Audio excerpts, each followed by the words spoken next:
Hello everyone, once again I welcome you all to my classes. तो I hope thumbnail से आपको idea लगी क्या होगा कि आज की क्लासेस के टॉपिक क्या-क्या होने वाले हैं। तो फर्स्ट हम डिस्कस करेंगे अर्ली कैलकुलेटिंग डिवाइसेस, सेकंड हम डिस्कस करेंगे हिस्ट्री ऑफ कंप्यूटर्स। पहले हम बात करते हैं कि ये दोनों जो टॉपिक्स हैं वो इम्पोर्टेंट क्यों हैं आपकी स्टडीज में। देखो हमारे जो भी कंप्यूटर्स होते हैं, आज जो भी हम आज कंप्यूटर यूज कर रहे हैं आज की डेट में, वो क्या थे पहले इस फॉर्म में नहीं थे। इससे पहले बहुत सारे और भी डिवाइसेस को इन्वेंट किया गया था, उसके बाद हम आज कंप्यूटर्स यूज करते हैं। तो अगर आप कंप्यूटर यूज कर रहे हो तो आपको उसकी हिस्ट्री के बारे में जानना बहुत ही इंपॉर्टेंट है। इससे पहले जो हमने द एक्सपर्ट सीरीज चलाई हुई है, अगर उसने उसके आपने क्लासेस नहीं देखी है तो प्लीज जाकर देखिए। और क्लास 1 में एज मैंने डिस्कस किए थे, सिर्फ नेम्स डिस्कस किए थे अर्ली कैलकुलेटिंग डिवाइसेस के। तो आज उन्हें डिटेल में हम पढ़ने वाले हैं और हिस्ट्री ऑफ कंप्यूटर्स भी पढ़ने वाले हैं। अगर आप किसी कंपटीशन की तैयारी कर रहे हैं तो भी आपके लिए बहुत इंपॉर्टेंट है, बिकॉज इस क्लास में जो पॉइंट्स मैं डिस्कस करने वाली हूँ वो बहुत ही शॉर्ट कंसाइज हैं, टू द पॉइंट है और आपको इजीली लर्न हो जाएंगे। So let's start the classes. हाँ, तो फर्स्ट बात करते हैं अर्ली कैलकुलेटिंग डिवाइसेस के बारे में। तो जैसा आप स्क्रीन पर देख रहे हो, फर्स्ट हमारा नेम आता है जब भी हम अर्ली कैलकुलेटिंग डिवाइसेस के बारे में बात करते हैं, अबेकस का नेम आता है। सबसे पहले अबेकस को इन्वेंट किया गया था, इसको चाइना में इन्वेंट किया गया था। एंड आई होप आपने अबेकस देखा ही होगा कि अबेकस होता कैसा है। अबेकस बेसिकली इस तरीके का दिखता है और वुडन फ्रेम से बना होता है, जिसमें कि ऐसे सिंगल सिंगल यहाँ पे रॉड्स पड़ी हुई हैं। रॉड्स के अंदर आपको बीड्स मिल जाती हैं। दो पार्ट्स में डिवाइड होता है अबेकस। एक होता है हेवन, दूसरा होता है अर्थ। जो ऊपर वाला पार्ट है इसको हम बोलते हैं हेवन, और जो नीचे वाला पार्ट है इसको बोलते हैं हम, क्या बोलते हैं, अर्थ। ओके, तो it was used for addition, subtraction, multiplication and division. सब कुछ कर सकते थे हम इसमें, ठीक है। एडिशन भी, सब्ट्रैक्शन भी, मल्टीप्लिकेशन भी, डिवीजन भी। तो चाइना में इन्वेंट हुआ था, फर्स्ट कैलकुलेटिंग डिवाइस है। एडिशन, सब्ट्रैक्शन, मल्टीप्लिकेशन, डिवीजन के लिए यूज होता था। अबेकस की नॉलेज तो आज भी हम अपने स्टूडेंट्स को दिलाते हैं। तो सेकंड है हमारा Pascal adding machine. Pascal's adding machine का नाम क्या है, हमारा पास्कलिन नेम है। ओके, ब्लेज पास्कल ने इसको इन्वेंट किया था। फिगर में आप देख सकते हो कि ये किस तरीके का दिखता था। 1642 में ब्लेज पास्कल, जो कि एक फ्रेंच मैथमेटिशियंस थे, उन्होंने हमारा पास्कलिन या फिर पास्कल्स कैलकुलेटर भी हम इसको बोलते हैं, इसको उन्होंने इन्वेंट किया था। इसमें गियर्स यूज होते हैं, व्हील्स यूज होते हैं और डायल्स यूज होते हैं, ठीक है। Numbers were displayed by rotating the wheels. It was capable of performing addition and subtraction. इसमें सिर्फ एडिशन और सब्ट्रैक्शन हम कर सकते थे। और जो ये व्हील्स यहाँ पे छोटे छोटे दिख रहे हैं, जब इसको रोटेट करते थे तब हमें नंबर्स को ये डिस्प्ले करता था, ठीक है। The gear principle was further employed in many mechanical calculators. Taximeter is a perfect example of a mechanical calculator, ठीक है। टैक्सीमीटर जो है वो एक मैकेनिकल कैलकुलेटर का परफेक्ट एग्जांपल है। देखो, अगर आप किसी भी कंपटीशन की तैयारी करो ना, तो हिस्ट्री ऑफ कंप्यूटर आपको यहाँ से बेस्ट कहीं भी नहीं मिलने वाला है, क्योंकि यहाँ पे सब कुछ, सारे ये जो सारे पॉइंट्स है ना, ये बहुत ही इंपॉर्टेंट पॉइंट्स हैं, तो आपको पता होने ही चाहिए हर एक डिवाइस के बारे में। नेक्स्ट आता है लाइबनिज कैलकुलेटर। लाइबनिज कैलकुलेटर जो है वो 1671 में लाइबनिज, जो कि एक जर्मन मैथमेटिशियन थे, इन्होंने इन्वेंट किया था। ओके, सो ये है हमारा लाइबनिज कैलकुलेटर। इस ये कुछ इस तरीके का दिखता है। ओके, तो ब्लेज पास्कल ने जो हमारा पास्कलिन कैलकुलेटर जो इन्वेंट किया था, उसी की इम्प्रोवाइजेशन थी ये। इसमें एडिशन, सब्ट्रैक्शन के साथ साथ मल्टीप्लिकेशन, डिवीजन और स्क्वायर रूट्स को भी आप फाइंड कर सकते थे। नेक्स्ट डिवाइस है हमारे difference engine and analytical engine. Difference engine और एनालिटिकल इंजन बहुत ही इंपॉर्टेंट डिवाइसेस हैं। क्यों इम्पोर्टेंट है? फर्स्ट तो इनके इन्वेंटर की वजह से, कि किसने इनको इन्वेंट किया था, तो आपने चार्ल्स बेबेज का नाम तो सुना ही होगा। चार्ल्स बेबेज जो हैं वो कंप्यूटर के फादर बोले जाते हैं। अच्छा, चार्ल्स बेबेज से मुझे याद आया था कि फादर ऑफ कंप्यूटर्स तो हम चार्ल्स बेबेज को बोलते हैं, but father of modern computer किसको बोलते हैं, क्या आपको पता है? अगर पता है तो कमेंट सेक्शन में इस क्वेश्चन का आंसर जरूर दीजिए। तो डिफरेंस इंजन और एनालिटिकल इंजन को चार्ल्स बेबेज, जो कि एक ब्रिटिश मैथमेटिशियन थे, उन्होंने इन्वेंट किया था। इन्हें फादर ऑफ कंप्यूटर्स भी बोला जाता है। He invented a working model of the mechanical computer called the difference engine in 1882। इन्होंने डिफरेंस इंजन 1882 में इन्वेंट किया था, और एनालिटिकल इंजन ठीक उससे 11 साल बाद 1833 में इन्वेंट किया था। Okay, so the analytical engine had 4 units, mill, store, reader और प्रिंटर। अब ये बहुत इंपॉर्टेंट है कि एनालिटिकल इंजन की जो यूनिट्स थी वो क्या थी, वो हमारे मॉडर्न कंप्यूटर्स से काफी रिलेटेबल है। एनालिटिकल इंजन जो है वो, क्योंकि इसकी 4 यूनिट्स थी, मिल, स्टोर, रीडर और प्रिंटर।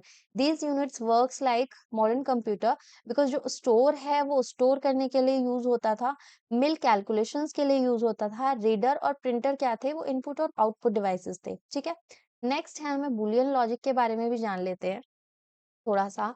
अच्छा, क्या आपको पता है कि कंप्यूटर को रियल में कुछ भी समझ में नहीं आता है? हम जो भी उससे टाइप करते हैं, जो भी उसको डेटा इनपुट करते हैं, उसको वो कुछ भी समझ में नहीं आता है, क्योंकि कंप्यूटर की अपनी एक लैंग्वेज है, जिसको बोलते हैं मशीन लैंग्वेज। तो मशीन लैंग्वेज के अलावा कंप्यूटर और कोई भी लैंग्वेज नहीं समझता, तो उसकी अपनी एक लैंग्वेज होती है, जो कि बाइनरी नंबर सिस्टम जिसको हम बोलते हैं, या फिर बाइनरी लैंग्वेज बोलते हैं, जिसमें कि सिर्फ 2 डिजिट्स होती हैं, 0 या फिर 1।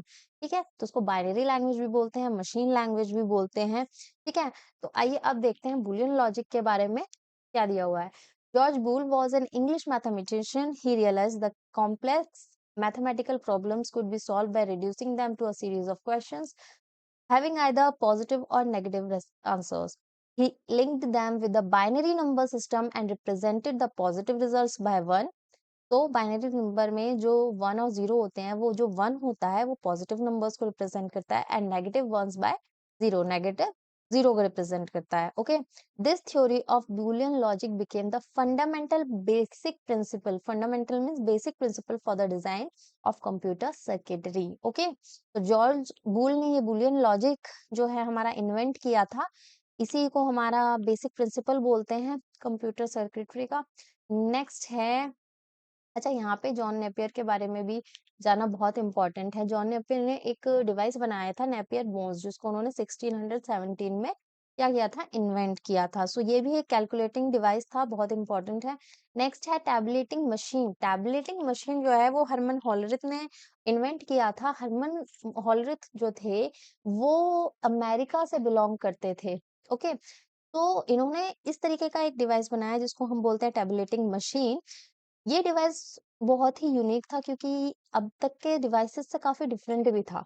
और ये रीड भी कर सकता था डेटा, प्रोसेस भी कर सकता था और आउटपुट भी दे सकता था। ठीक है, अभी तक के जो डिवाइसेस थे उनमें ये सब कैपेबिलिटीज नहीं थी। तो the input was given through punched cards. It is very important, tabulating machine में जो भी इनपुट दिया जाता था वो पंच्ड कार्ड के थ्रू दिया जाता था।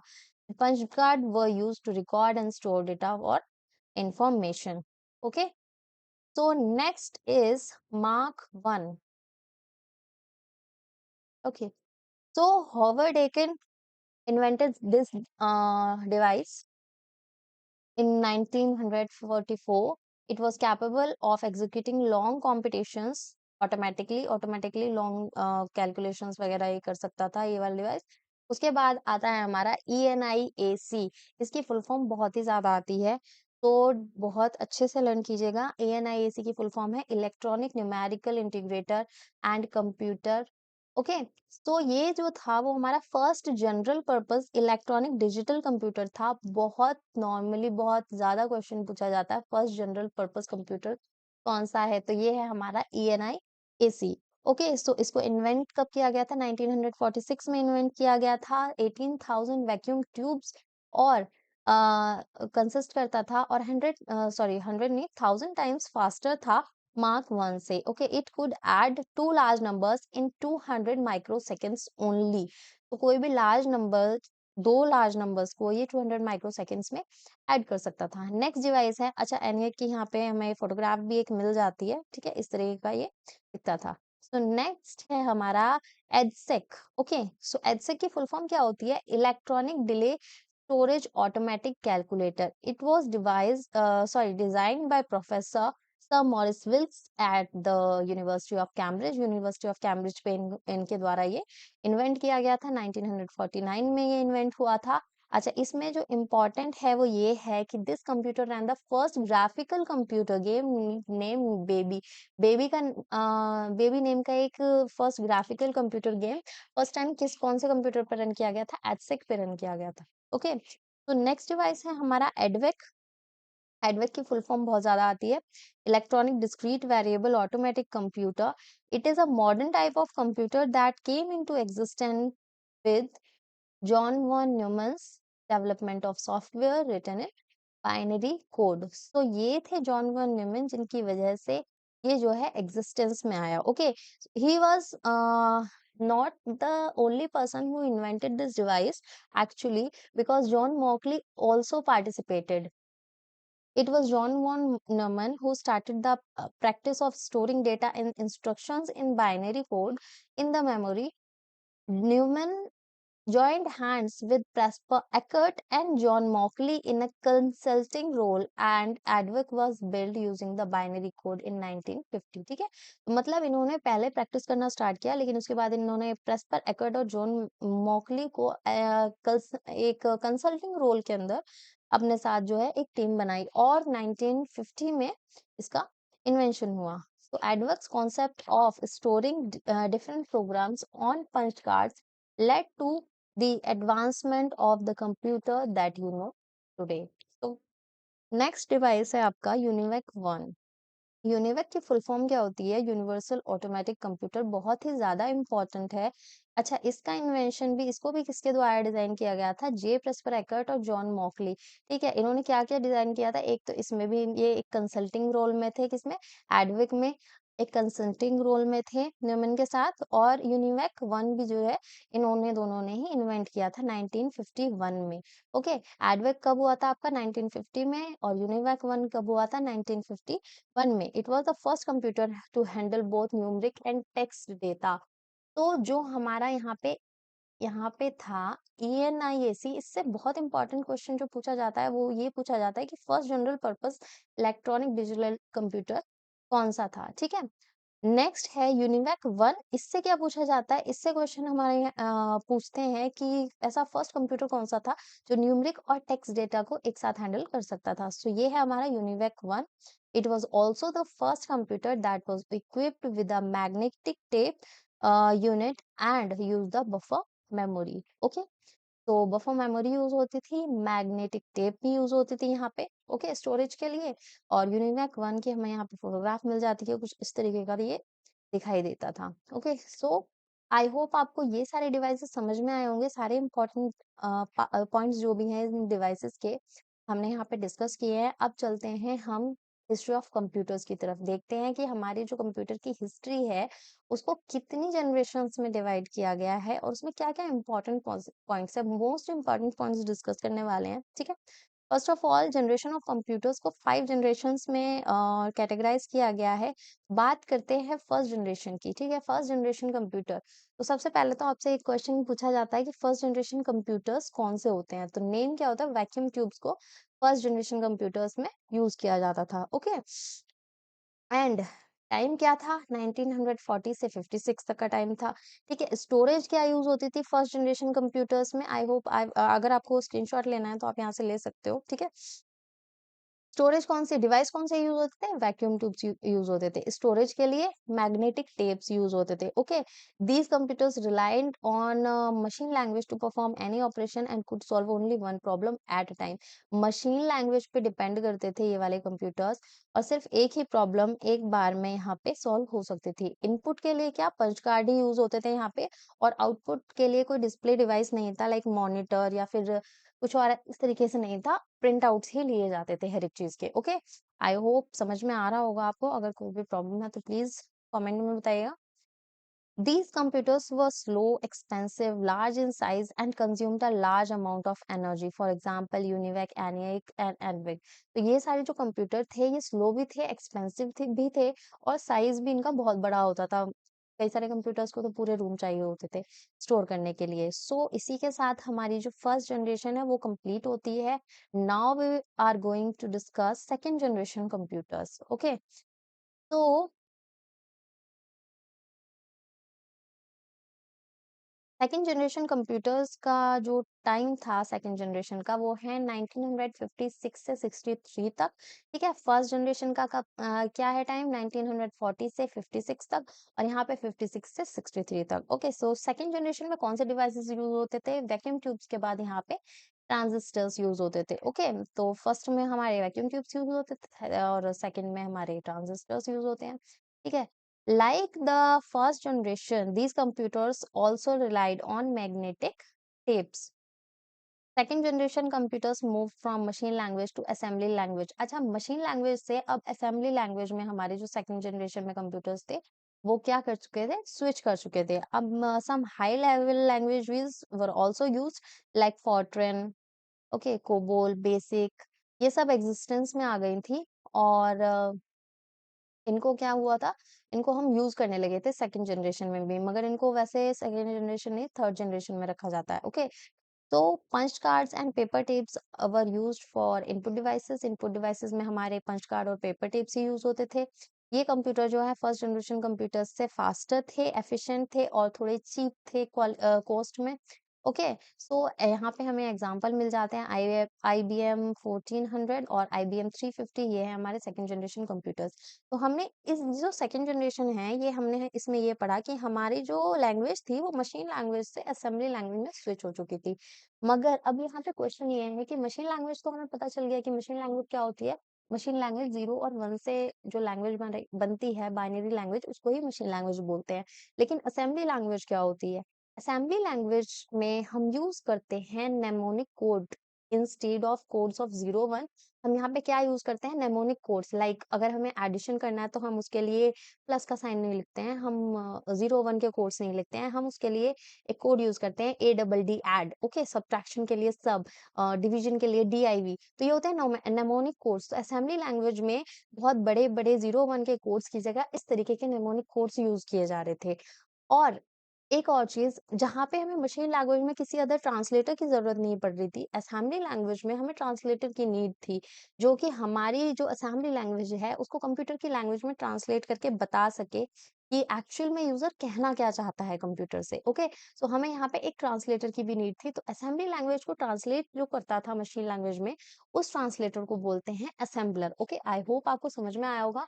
अगर आपको ये चीज़ पहले से पता थी तो असेंबलर के बारे में आपको क्या-क्या और पता है वो आप ज़रूर बताइएगा कमेंट बॉक्स में। ओके, तो नेक्स्ट है हमारी थर्ड जनरेशन लैंग्वेजेस। सो हमारी जो लास्ट वाली लैंग्वेजेस थी वो 63 तक यूज हो रही थी, 56 से, है ना, सेकंड जनरेशन। तो यहाँ पे थर्ड जनरेशन जो है वो 1964 से 71 तक हमारी यूज होती थी। यहाँ पे हमारे ट्रांजिस्टर्स की जगह इंटीग्रेटेड सर्किट यूज होते थे। अब देखो फर्स्ट जनरेशन में कौन से डिवाइसेस यूज हो रहे थे, वैक्यूम ट्यूब्स। सेकंड में ट्रांजिस्टर्स, थर्ड में integrated circuits. Okay, ICs use हो रहे थे। तो स्टोरेज के लिए यहाँ पे मैग्नेटिक टेप की जगह मैग्नेटिक डिस्क ने प्लेस लिया था। ओके, पास्कल, आरपीजी और बाकी और भी हाई लेवल लैंग्वेजेस हम लोग यहाँ पे यूज कर चुके हैं, करने लगे थे। These computers were small in size, had huge storage capacity, fast in speed, reliability than the previous generation of computers. तो ये जो थे हमारे साइज भी इनका छोटा था, चीप थे, स्टोरेज कैपेसिटी ज्यादा थी और यहाँ पे हाई लेवल लैंग्वेजेस हम यूज कर रहे थे। इनपुट के लिए यहाँ पे यूज हो रहे थे कीबोर्ड और आउटपुट के लिए प्रिंटर और मॉनिटर, दोनों चीजें यूज हो रही थी। सेकंड जनरेशन तक हमारे पास मॉनिटर नहीं थे। थर्ड जनरेशन में हम लोग यहाँ पे मॉनिटर और प्रिंटर्स दोनों का यूज कर रहे थे। ओके, तो कुछ एग्जांपल्स दिए हुए हैं सबसे नीचे, IBM सिस्टम 360, एप्पल वन, एल्टेयर और ये सारे क्या हैं, थर्ड जनरेशन कंप्यूटर के एग्जांपल्स हैं। तो एक बार देखते हैं कि हाई लेवल लैंग्वेजेस क्या होती है। अब हमें समझ में आ गया कि मशीन लैंग्वेज क्या होती है, चलो असेंबली लैंग्वेज भी समझ में आ गया, लेकिन ये हाई लेवल लैंग्वेजेस क्या होती हैं। हाई लेवल लैंग्वेजेस में मेनली हमारी क्या डिजाइनिंग होती है, आजकल जितने भी सॉफ्टवेयर डिजाइन किए जा रहे हैं वो सब हाई लेवल लैंग्वेजेस में डिजाइन किए जाते हैं। असेंबली लैंग्वेज में जो कोड्स, नेमोनिक कोड्स यूज किए जा रहे थे, उससे जो कोडिंग हो रही थी वो काफी लेंदी हो रही थी। उसको और सिंपल बनाने के लिए हाई लेवल लैंग्वेजेस को डेवलप किया गया और यहाँ पे भी ट्रांसलेटर्स की जरूरत होती है। तो ट्रांसलेटर किस टाइप के ट्रांसलेटर यूज होते हैं, दो तरह के ट्रांसलेटर्स यहाँ पे यूज हो रहे थे हाई लेवल लैंग्वेजेस में। एक कंपाइलर और सेकंड है assembler. Okay, sorry, not assembler, interpreter. तो कंपाइलर का क्या वर्क होता है, ये पूरे प्रोग्राम को आपको एक बार में, आप कितना भी लंबा प्रोग्राम कर रहे हो वो एक साथ आपका प्रोग्राम ट्रांसलेट कर देगा और अगर उसमें एरर्स हैं तो आपको एक बहुत अच्छी सी लिस्ट दे देगा। एरर्स की, so that you can correct them. और इंटरप्रेटर क्या करता है, इंटरप्रेटर आपके प्रोग्राम को लाइन बाय लाइन चेक करता है। आपकी एक लाइन चेक होगी तब आप नेक्स्ट लाइन पे मूव करोगे प्रोग्राम में। ओके, सो ये होते हैं high level languages, translators. Okay, next है फोर्थ और फिफ्थ जनरेशन। ठीक है, फोर्थ जनरेशन जो है हमारी वो 1972 से अभी तक मानी जाती है। इसमें हाई लेवल लैंग्वेजेस या फिर very high level languages use होती हैं। ठीक है, तो प्रेजेंट डे कंप्यूटर जो है वो फोर्थ जनरेशन कंप्यूटर्स में आते हैं। यहाँ पे क्या हो रहा है, माइक्रो प्रोसेसर्स यूज हो रहे हैं। Okay, high capacity magnetic disk जो है वो यहाँ पे स्टोरेज के लिए यूज होती हैं। इनपुट के लिए हमारे पास wide variety of input devices available है, लाइक कीबोर्ड, मॉनिटर, स्कैनर, बहुत सारे इनपुट डिवाइसेस अवेलेबल हैं। और इसी तरीके से आउटपुट डिवाइसेस की भी हमारे पास एक बहुत अच्छी खासी वैरायटी होती है। हम मॉनिटर को यूज करते हैं, प्रिंटर को यूज करते हैं, प्लॉटर को यूज करते हैं, स्पीकर्स को यूज करते हैं। तो ये सारे हमारे आउटपुट डिवाइसेस हैं जो आज के टाइम में हम यूज करते हैं। These computers can be linked together to share storage capacity, space, data, and etc. Okay. The use of microprocessors resulted in decreased size and increased efficiency. Okay, तो जो माइक्रोप्रोसेसर का यूज जो था उसने क्या लीड किया कि हमारा जो साइज था वो तो डिक्रीज हो गया और कंप्यूटर की एफिशिएंसी बढ़ गई। अब हमारे कंप्यूटर साइज में तो छोटे होते हैं और उनकी एफिशिएंसी ज्यादा होती है, पोर्टेबल होते हैं, रिलायबल होते हैं और चीपेस्ट होते हैं। आज हमें बहुत ज्यादा पे नहीं करना होता कंप्यूटर्स को परचेज करने के लिए। Some of the examples of fourth generation computers are Apple Macintosh, IBM PC etcetera. Okay, so ये है फोर्थ जनरेशन के एग्जांपल। फिफ्थ जनरेशन के बारे में बात करते हैं तो फिफ्थ जनरेशन का जो टाइम है वो प्रेजेंट एंड बियॉन्ड है। ठीक है, आज के बाद से we are already in actually fifth generation. तो fifth generation computers involve AI, artificial intelligence, Chat GPT के बारे में तो पता है ना, where computers can think and react in the same way as human do। अब यहाँ पे जो कंप्यूटर है वो उसी तरीके से रिएक्ट करेंगे, सोचेंगे जिस तरीके से ह्यूमन बींग्स करते हैं। अब रोबोट मूवी तो सबने देखी होगी, वो AI का बेस्ट एग्जांपल है। कैसे उस मूवी में रोबोट सोच सकता है और रिएक्ट करता है सिचुएशन की अकॉर्डिंगली। तो यही फिफ्थ जनरेशन कंप्यूटर्स होते हैं। These computers are still in development, तो there are some applications such as voice recognition that is being used today. The goal of the fifth generation computing is to develop devices that respond to natural language input and imitate human reasoning. So आज की date में भी बहुत सारे fifth generation devices use हो रहे हैं और हमारे पास बहुत सारी एप्लीकेशंस हैं जो कि AI को यूज कर रही हैं, लाइक आपका चैट जीपीटी बेस्ट एग्जांपल है जिसके बारे में सबको पता है। इसके अलावा AI इमेज डेवलपर भी होते हैं, AI वीडियो डेवलपर भी होते हैं। आजकल लोग देख रहे हैं, आप यूट्यूब पे ही देखते हो कि AI से लोग वीडियोस बना के अपलोड करते हैं, उसमें कोई भी आपका एनिमेटेड कैरेक्टर होता है वो बोल रहा होता है। So that is completely done by AI। Okay, तो यहाँ पे हमारी जनरेशन ऑफ कंप्यूटर्स खत्म होती है और हिस्ट्री ऑफ कंप्यूटर्स भी यहाँ पे फिनिश होते हैं। तो एक क्वेश्चन मैं छोड़ के जा रही हूँ कि who is the father of modern computers. Okay, इसका आंसर आपको करना है, कमेंट्स में बताना है सबको कि मॉडर्न कंप्यूटर के फादर किसको कहा जाता है। अगर आपको ये वीडियो पसंद आई है तो प्लीज वीडियो को लाइक कीजिए, शेयर कीजिए, सब्सक्राइब कीजिए चैनल को। और जिस जिस स्टूडेंट को ये वीडियो पहुंचानी है अपने फ्रेंड्स तक तो प्लीज शेयर कीजिए, so दैट ज्यादा से ज्यादा लोगों को हमारे चैनल के बारे में पता चले। Okay, thank you so much, good bye, have a good day.